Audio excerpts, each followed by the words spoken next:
Gajapati जिलार Udayagiri one विभाग और आईन सेवा प्राधिकरण पक्षर स्थानीय कृषि विज्ञान केन्द्र परिसर में वृक्षरोपण कार्यक्रम अनुष्ठित होईछि। कार्यक्रम अनुष्ठित होइथिला। ए कार्यक्रम में पुण्य श्लोक रथ मुख्य अतिथि भाव योगदान देथिले।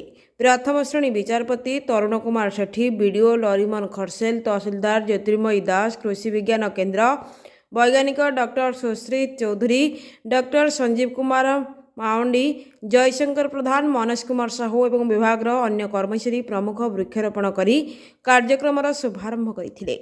परे वनपाल उमाशंकर विषयी सभापतित्व अनुष्ठित एक साधारण सभा समस्त गछटिए लगाई निजर परिवेश सुरक्षा सह मानव सभ्यतार सुरक्षा करने को समस्ते निवेदन करथिले। कार्यक्रम में अँला, जामु, पिजुली, सीता फल, तेंतुली भली विभिन्न किस्मर प्राय 160टी चारा रोपण होता। फरेस्टर संतोष कुमार साहू अतिथि परिचय प्रदान करथिबा बेले फरेस्टर विजय महाराणा धन्यवाद अर्पण करथिले।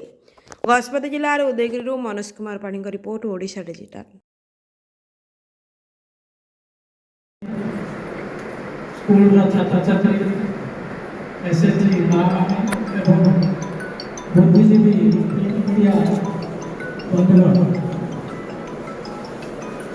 आज हूँ 75तम वन महोत्सव।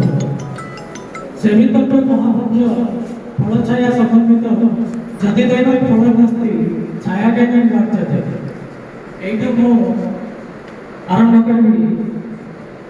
करने पूर्व सर्वप्रथम अतिथि को स्वागत करी।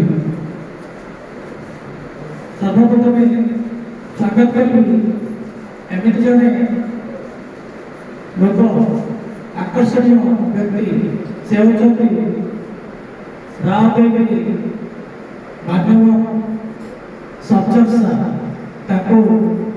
फूलतरा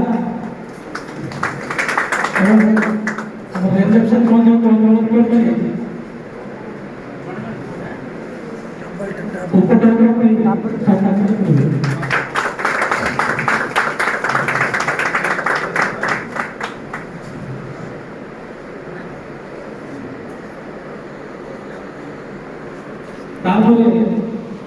स्वागत करी राउतगिरी मानव जयशिषा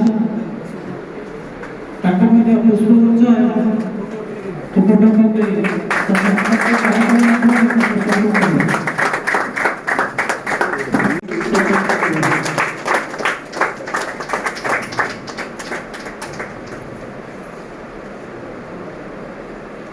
बर्तमान फरेस्ट अनुरोध करी से रिसेप्शन महोदय को उपभोग सम्मानित करेंगे।